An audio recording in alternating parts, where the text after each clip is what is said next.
To, ɗan uwa maza da mata, kamar yadda kuka sani, sozawan Faransa dukkan ƙasar Nijar ana ƙyamar su kuma ba a son zaman su a cikin ƙasar Nijar. Kamar yadda kuka sani, sun fito daga Mali, ko in ce an koro su daga Mali, Algeria, Chad ma haka. To kenan yanzu son ne suke shigo Nijar. To muna kira ga shugabanninmu da kuma manya wanda suke da hannu a cikin wannan lamari, manya dai masu ƙasa su sa hannu, mu ma ba mu son zaman su a cikin ƙasar mu Nijar. Maganar gaskiya ake faɗa, gaskiya ba alkhairi ba ne ga mu 'yan Nijar a ce suna nan cikin ƙasar mu, saboda ba su haifar mana ɗa mai ido, kuma in ce ba su yi mana abin da ƙasar mu za ta ci gaba. Kullum so suke mu ci baya. To gashi nan dai har da yara 'yan ƙanƙana, yara ma ƙanana ba ma manyan ba, yara ma ƙanana ba sa son zaman su a cikin ƙasar Nijar, ba sa so. Sai ku ji daga bakin wannan ƙaramin yaron da yake bayani akan su zaman Faransa ba su nan gai musu wani amfani a cikin ƙasar Nijar. Idan yau ne farkon zuwanka a cikin wannan tashar ta mai albarka, ka taimaka kai mana subscribe sannan ka danna alamar ƙararrawa. Hakan zai baka dama idan mun ɗora sabon bidiyo za ka same shi. Ko da nake so in bada ga shugaban ƙasarmu Alhaji Muhammad Bazoum. Mu 'yan Nijar, mu ne kake shugabanta. Muna son ka, muna goyon bayan ka.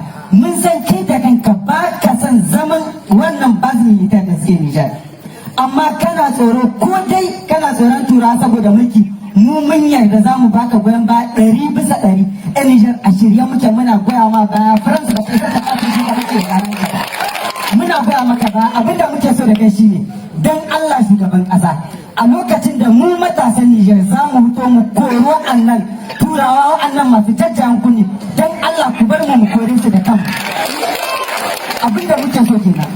Sako zuwa ga 'yan uwa na 'yan Nijar, 'yan uwa matasa, a matsayin mu na 'yan Nijar, wallahi babu wanda za ya zo yi mana gwagwarmaya a wurin mu. Dole mu ne za mu tashi mu gwagwarmaya, mu yaƙi wa'annan turawa domin mu samu incin kanmu, saboda ba mu da incin kai. Idan muna tsoron mutuwa mu san da cewa mu musulmai ne. Manzo Allah sallallahu alaihi wasallam yace man qutila duna malihi fa huwa shahid, man qutila duna nafsihi fa huwa shahid. Manzo Allah yace duk wanda aka kashe dan saboda kudin shi ya mutu shahidi, wanda yace duk wanda aka kashe dan saboda mutuncin shi ya mutu shahidi. Akwai mutuncin da wuce kasa? Akwai kudin da wuce kasa? Kasan mu ce za mu kare.